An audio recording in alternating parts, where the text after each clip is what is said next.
I learned why my dad paid my cousin's college and abandoned me, so I cut him off for good and chose silence to protect the family we built. I'm 28 now, married to my wife Haley, and we just had our first child about 2 months ago, a baby boy. We've been together for a while, and having our son was honestly one of the happiest moments of my life. Naturally, we were excited and shared a few photos of him on Facebook. I thought nothing of it at first, just proud to show off my kid, but looking back, I should have known better. I haven't spoken to my dad in almost 10 years, and somehow my relatives took those photos and sent them to him. It's funny how people just can't mind their own business. Let me back up a bit to explain why my dad and I aren't exactly on speaking terms. It all goes back to when I finished high school, and things were supposed to be looking up for me. I was ready for college. I had decent grades, not top of the class or anything, but I worked hard, and I was really excited to take the next step. I wasn't expecting a handout, but I figured my dad would at least help me out with tuition, especially since he was doing pretty well for himself. Here's the thing. My cousin Peter, who's only a few months younger than me, was always around growing up. We were basically raised together, and while we were close at times, there was always this weird competition between us, almost like we were brothers, but not really. The truth is, my dad always seemed to have a soft spot for Peter. I'm not sure when I first noticed it, but it became pretty clear over the years that Peter got the better end of the deal whenever my dad was involved. Now Peter didn't exactly have an easy life. His parents, my uncle and aunt, were always struggling to keep their cafe afloat. They were decent people, just constantly busy with their business and didn't have much time for him. So my dad stepped in. He'd take Peter out for stuff, help him with school, and was generally more present for him than Peter's own parents. I didn't think much of it back then because, I had my dad full-time. It was just me and him since my mom left when I was a baby, so I guess I assumed that made me his number one priority. Boy, was I wrong. High school wasn't easy for either of us, but I worked my ass off to keep my grades up. I was doing all right, better than Peter actually. Peter was struggling, especially in math. I spent hours tutoring myself while Peter got help from my dad. There were times I'd look over and see my dad sitting with him at the kitchen table, going over algebra, and I'd wonder why he didn't do that with me. But I let it slide, thinking, well, Peter needs the help more. Things didn't really blow up until after we graduated. That's when the whole college thing came up. I was already stressing about how to pay for it. Like I said, I didn't expect my dad to cover the whole thing, but I figured he'd help me out at least a little bit. I even looked up scholarships and part-time jobs, trying to figure out how to make it all work. Then my dad dropped a bomb on me. We were sitting in the living room one night, and I asked him about college. Just a casual conversation, really. I was ready to talk about what schools I was looking at, and what I might major in. But before I even got into it, my dad cut me off and said, "Michael, I think you should look into getting scholarships. I'm not going to be able to pay for your tuition." I just sat there, stunned. I didn't know how to respond at first because I wasn't expecting that. It wasn't like my dad was broke or struggling. He was doing well in his job, living comfortably, and I wasn't asking for the world, just some help. So I asked him why. I said, "Why can't you help me? You know how important college is to me." He shrugged, and that's when he told me something I'll never forget. "I'm covering Peter's tuition," he said, like it was no big deal, like I should have seen it coming. I couldn't believe what I was hearing. I mean, I knew my dad had been helping Peter's family for years. He'd lend them money here and there to keep their cafe running, but this, paying for Peter's college instead of mine? It felt like a slap in the face. I didn't know whether to laugh or scream, so I just sat there, stunned. After a minute of awkward silence, I asked, "Why him and not me? I'm your son." My dad sighed, like he was tired of explaining it to me, and said, "Peter's family is going through a tough time right now. They can't afford to send him to college, and I need to help them. You can get a scholarship or student loans. You'll figure it out. Besides, Peter's like a brother to you. You should want to help him." At that moment, I felt my blood boil. I snapped back. "He's not my brother, he's my cousin. Why are you acting like he's your son?" My dad's face went cold. He stood up, crossed his arms, and looked at me like I was some stranger. "If you're going to have that attitude, maybe it's time you find somewhere else to stay," he said. And that was it. My dad had made his choice. He chose Peter over me, and I was out. I didn't even have time to pack properly. I grabbed some stuff and left, crashing at a friend's place for a while. I had no plan, no idea what I was going to do next, but I knew one thing for sure, I wasn't going to let my dad's decision ruin my life. For the next few weeks, I scrambled to find a way to pay for school. I applied for loans, scholarships, anything I could think of. But without my dad's support, none of it worked out. I couldn't afford tuition, rent, food, all the basics. So, I did what I had to do. I dropped out before I even started. College wasn't happening for me. It hurt like hell, especially knowing Peter was off living the dream my dad handed him on a silver platter. That was when I realized my relationship with my dad was never going to be the same. He made his choice and it wasn't me. From that moment on, I decided I wasn't going to rely on anyone but myself. If my own dad couldn't have my back, then I'd figure things out on my own. And that's exactly what I did. I didn't have a plan. All I knew was I wasn't going back to my dad's place. I felt completely abandoned. It wasn't just about the money anymore. It was the fact that my own dad didn't see me as his priority. He'd made his decision, and that decision was Peter. I wasn't exactly swimming in options. College was out of the picture, and with no backup plan, I had to find work fast. I couldn't just stay on my friend's couch forever, so I started looking for jobs. The problem was, without a college degree, the jobs I could get weren't exactly going to pay the bills. Every job I found either paid next to nothing or expected me to work insane hours for peanuts. I was desperate though, so I took whatever I could find. I ended up landing this temp gig at a warehouse. The pay was garbage, but at least it was something. I'd be working long hours, sweating my ass off, lifting boxes, and doing all kinds of grunt work, the kind of stuff you do when you don't really have any other choice. It sucked, but I didn't have any room to be picky. During this time my dad tried to reach out. He sent me a couple of texts, nothing too deep, just the usual, "How are you doing?" Or "You can come home anytime." But here's the thing, he never mentioned anything about helping me with school. Not once did he say, "Let's figure this out," or "I'll help you with your tuition." It was like that part of the conversation never happened, and I was just supposed to forget about it like we could go back to normal without fixing anything. I wasn't having it. I ignored his messages, convinced that if he couldn't even acknowledge what he did, then there was no point in talking. How do you just pretend that you didn't screw over your own kid? I couldn't get over it. Every time I thought about Peter going off to college, living in a dorm, doing the whole campus life thing while I was stuck in a warehouse, it made my blood boil. And my dad was the one who made that choice. But life goes on, right? At least that's what everyone kept telling me. I tried to just keep my head down and focus on work, but it wasn't easy. Every day was a grind, the job was exhausting, and I was barely scraping by. I had rent to pay, groceries to buy, and bills stacking up, all while trying to figure out what I was supposed to do with my life now that college wasn't an option. I couldn't see a way out of the hole I was in, and honestly, I started feeling pretty low. It didn't help that I was completely on my own. My dad wasn't there, and neither were my uncle or aunt. They didn't reach out to check on me once, which just confirmed what I already knew, they didn't care. Peter was their golden child, and I was just there, forgotten. It was like I didn't exist anymore, except when my dad wanted to send a half-assed text pretending like everything was fine. But here's the thing. Even though I felt like crap, I knew I had to keep going. I didn't have a choice.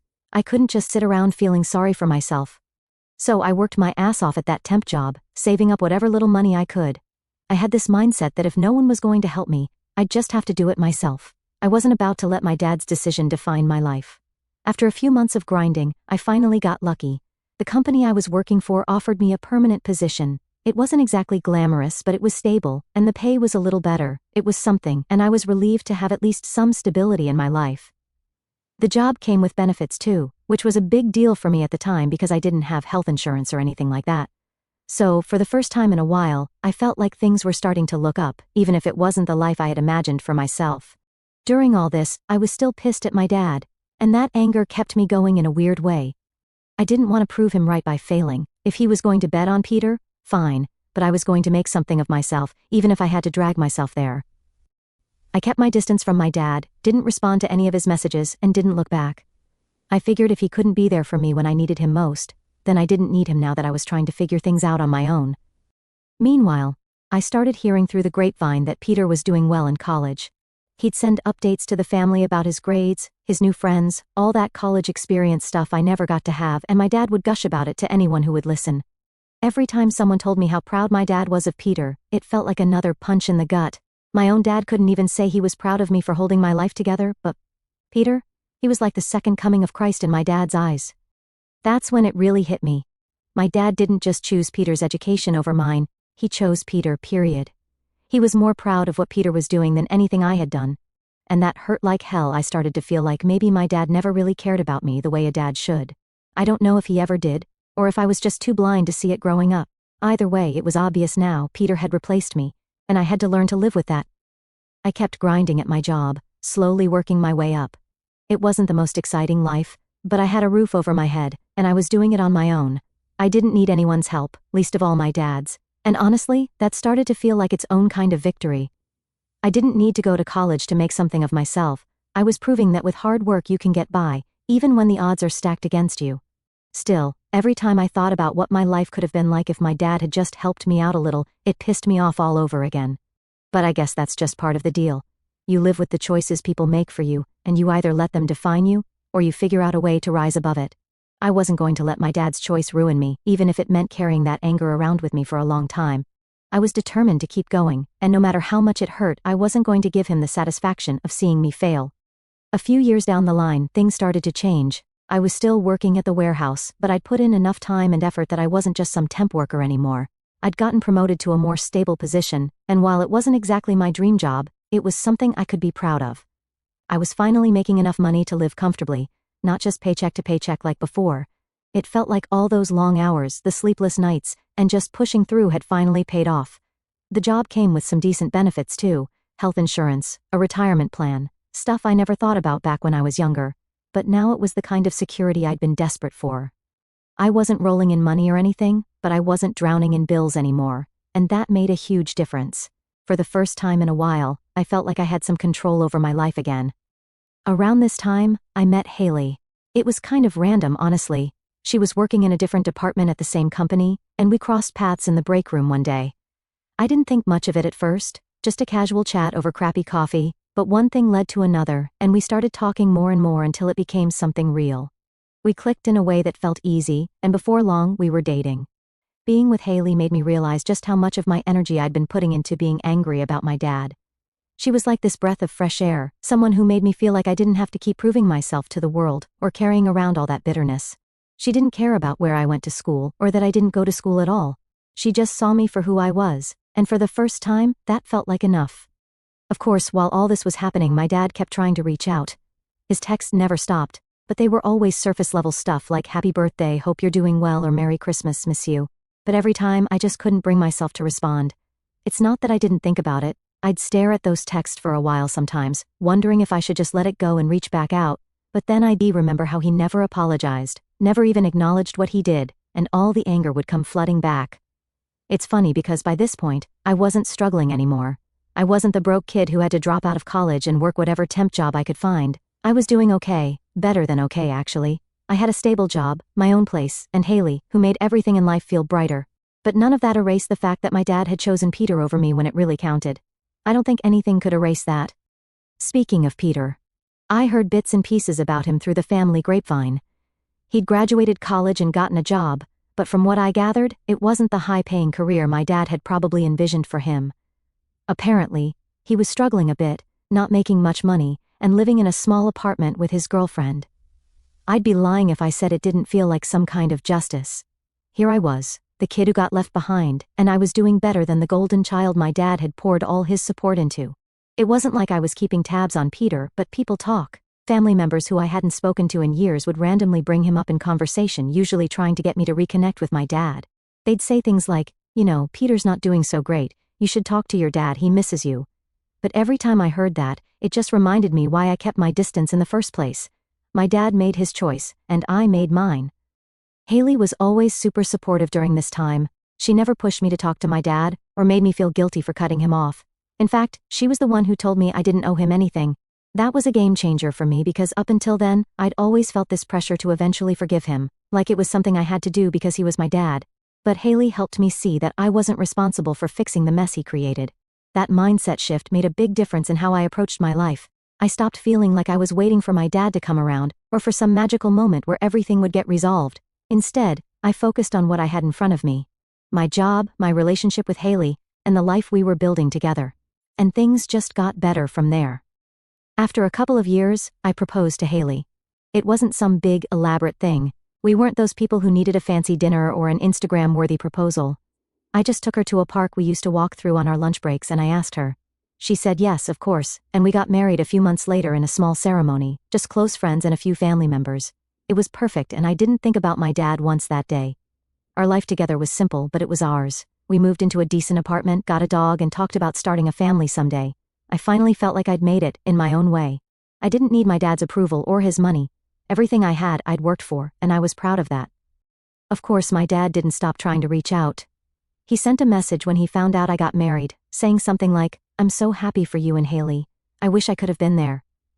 It was almost laughable to me because, again, no mention of an apology, no acknowledgement of what went down between us, just him acting like he should have been part of my life all along. I didn't respond. I didn't see the point. How do you let someone back in when they don't even recognize the damage they caused? It wasn't just about the money or the college thing anymore. It was about the fact that he never saw me as his priority, and nothing had changed in all the years since. So, I kept living my life. Haley and I eventually decided we were ready to start a family, and that's when we had our son. He's the best thing that's ever happened to me, and holding him for the first time made me realize how much I wanted to be the kind of dad I never had. I'm not perfect, and I'm sure I'll mess up sometimes, but I know for sure I'll never make my kid feel like he comes second to anyone else. A few days after we posted the pictures of our son on Facebook, my phone rang. I looked at the screen and saw my dad's name pop up. It was like the universe was testing me. I hadn't spoken to him in almost 10 years and suddenly there he was, reaching out after seeing pictures of my son. Part of me wanted to just ignore it, like I had with all his texts before, but another part of me was curious. Maybe this was the moment I'd been waiting for, the moment where he finally said he was sorry. Maybe becoming a grandfather would make him realize what he'd lost. So I picked up the phone. "Hey, Michael," he said, his voice almost hesitant, like he wasn't sure how I'd react. I stayed quiet for a second waiting to see what he'd say next. He kept talking, going on about how much he missed me, how hard it's been not being in my life, and how he felt bad for not being at my wedding. All the while, I was just sitting there, listening but not really feeling anything. It was all empty words. Then he brought up the pictures of my son. "I saw the pictures of your little boy. He's beautiful, Michael. I'm really proud of you." That's when I snapped. "Proud of me?" I shot back. "You're proud of me now, after everything? You weren't there for any of it. You didn't help me with college. You chose Peter over me, your own son, and now you're proud of me?" The silence on the other end of the line was thick. I could tell he didn't expect that reaction, but I wasn't done. "You've never even apologized for what you did," I continued, my voice rising. "You threw me aside like I didn't matter, and now you want to come back into my life like nothing happened." He started to respond, but I cut him off. "You know what? Maybe Peter is your real son. You treated him like one all those years. Maybe you and Aunt Susan were more than just family." I threw it out there, more to hurt him than anything else. I didn't believe it. Not really. I just wanted him to feel as crappy as I did. But here's the thing, I expected him to get mad, to yell back, to defend himself. Instead, there was this long pause on the other end of the line, and when he finally spoke, he sounded confused. "Michael, what are you talking about?" he said, almost like he was struggling to process what I just said. His reaction caught me off guard. I was waiting for him to blow up, but instead he sounded lost. For a second I thought I might have hit something real, something I wasn't supposed to know. "Don't play dumb with me," I said. But my voice had lost some of its edge. I was starting to wonder if I had just stumbled onto something bigger. "I see how you've always treated Peter like your favorite. Maybe there's a reason for that." There was another long pause, and I could hear him breathing, like he was trying to figure out what to say. "Michael, that's not true," he said quietly. I don't know why you'd think that. But the way he said it, the hesitation in his voice, it didn't sit right with me. Suddenly, I wasn't so sure I'd just made it up. I'd thrown that out there to hurt him, but his reaction wasn't what I expected. It was like he was genuinely confused, but at the same time it felt like maybe there was something there that even he hadn't considered. I didn't know what to do with that. I'd been so sure of what I was saying, so sure that I was just lashing out, but now I wasn't sure of anything. The thought that my dad could have been cheating with his brother's wife was something I hadn't really believed until that moment. But now, I couldn't shake the feeling that maybe there was more to the story. "You don't know, do you?" I said, half accusing, half questioning. "Maybe you've been lying to yourself this whole time." "Michael, that's enough," he said, his voice more firm now. "I don't know what's going on in your head, but that's not what happened. I loved your mom and I would never do something like that to my brother. But the damage was done. His confusion, the way he stumbled over his words, it planted a seed of doubt in my mind. I wasn't sure what to believe anymore. I didn't trust him, not after everything, but now there was this nagging thought in the back of my mind that maybe I'd uncovered something real. "I don't even know what to believe anymore," I muttered. "But I do know one thing. You still haven't apologized for any of it, for choosing Peter over me, for making me feel like I didn't matter." "I'm sorry," he said quickly, almost too quickly. "I'm sorry you feel that way." I hated that phrase. "Sorry you feel that way." It wasn't an apology, it was just another way of deflecting responsibility. I let out a bitter laugh. "That's not an apology, Dad. That's just you trying to avoid the truth." He tried to say something else, but I'd had enough. "Look," I said, cutting him off. "I don't know what's real anymore, and honestly, I don't care. The fact is, you hurt me. You made your choice a long time ago, and it wasn't me. I want to make it right, Michael," he said, almost pleading now. "I don't know how, but I want to." I didn't know what to say to that. I was still reeling from the thought that maybe, just maybe, my dad's connection to Peter was deeper than I'd ever realized. But even if that wasn't true, it didn't change the fact that my dad had failed me. I didn't need him in my life to remind me of all the ways he'd let me down. "I need time to think," I said finally. "I don't know if I can trust you, not after everything. I'm not saying it's impossible, but don't expect anything soon." We ended the call not long after that, and I sat there for a long time, staring at my phone, trying to make sense of what had just happened. Did I really believe my dad had cheated with his brother's wife? I wasn't sure, but his reaction had opened a door I wasn't ready to walk through. All I knew for sure was that things were even more complicated than I thought. Update. After that call with my dad, I couldn't shake the feeling that maybe, just maybe, what I said wasn't completely off base. It started as me trying to hurt him, throwing out the accusation that Peter might actually be his son, not just my cousin. But the way he reacted, hesitant, confused, it was like he didn't know how to respond, and that got to me. I hadn't spoken to my dad in almost a decade, so maybe I didn't know everything about him anymore. Could there be some truth to what I said? I'm not in contact with my dad, and I don't go to family gatherings, so figuring this out wasn't going to be as simple as talking to people face to face. I started digging into memories instead, thinking back on things that hadn't crossed my mind in years. There were these late-night visits when my aunt, Peter's mom, would show up at our house. I must have been 8 or 9 years old at the time.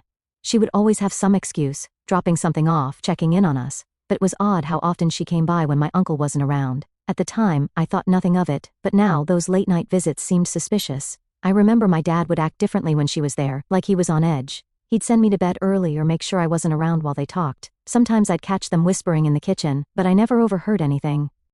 At the time, it all seemed so normal. Adults talking about adult things. But now I was starting to wonder what those conversations were really about. Piece by piece, the puzzle started coming together in my head. My dad's over-the-top favoritism toward Peter, the way he would always defend Peter no matter what, and the fact that he never showed me the same kind of support. It wasn't just because Peter's family was struggling financially. Maybe it was because Peter was more than just his nephew. I started looking for anything that could give me a clearer picture. I dug through old family photos, trying to spot something, anything, that could confirm my suspicion. I even reached out to a couple of old family friends, subtly asking about those years when my aunt used to come by the house. I didn't ask directly, of course. I didn't want to raise any red flags. But no one had any answers. Everything seemed to point back to the same place. I was on my own in figuring this out. The more I thought about it, the more it all added up. I remembered a time when my dad went out of his way to defend Peter, even when Peter was clearly in the wrong. We were teenagers, and Peter had gotten into some trouble at school. Nothing major, but enough that we both got punished. My dad's reaction was bizarre. He wasn't angry at Peter like I thought he would be. Instead, he kept telling me to go easy on him, to understand that Peter had a different kind of pressure on him. At the time, I thought he was just being protective, but now I see it in a whole new light. I didn't need a DNA test to confirm what I already knew deep down. Peter was my dad's son. It was the only explanation that made sense. The late-night visits, the way my dad treated him, the years of favoritism, it all pointed to the same truth. But now that I knew, I didn't know what to do with it. Should I confront my dad again? Should I tell my uncle the truth? The thought of telling my uncle made me sick to my stomach. He had no idea that the kid he raised as his son wasn't really his. I couldn't imagine how devastating that would be for him. My uncle isn't a bad guy. He worked hard, took care of his family, and loved Peter like his own. Telling him the truth would tear his world apart. And what about Peter? He didn't know either. As much as I resented him growing up, he didn't deserve to find out his whole life was built on a lie. He didn't ask for any of this. The more I thought about it, the more I realized that telling the truth wouldn't make things better for anyone. It would just cause more pain. For now, I've decided to keep it to myself. I don't know if that's the right choice, but it's the one I'm going with. Maybe one day I'll tell my uncle, or maybe I'll take this secret to my grave. But right now, I don't see the point in blowing up everyone's life over something that happened years ago. My relationship with my dad is already broken, and knowing the truth isn't going to fix that. It's a heavy burden to carry, knowing that Peter is my dad's son and that no one else knows the truth. But what good would it do to tell them? My dad made his choices, and I've made mine. Maybe keeping this secret is my way of taking control of a situation that was never really in my hands to begin with. I still don't know what to think about my dad. Part of me wonders if he even knows for sure that Peter is his son. Maybe he's been lying to himself all these years, or maybe he's just as clueless as everyone else. Either way, it doesn't change the fact that he failed me as a father. Whether or not Peter is his biological son, the way he treated me is something I can't forgive. For now, I'm at peace with keeping the truth to myself. It's not my job to fix the mess my dad created, and it's not my job to blow up my uncle's life. Maybe one day I'll decide differently, but today, I'm choosing silence.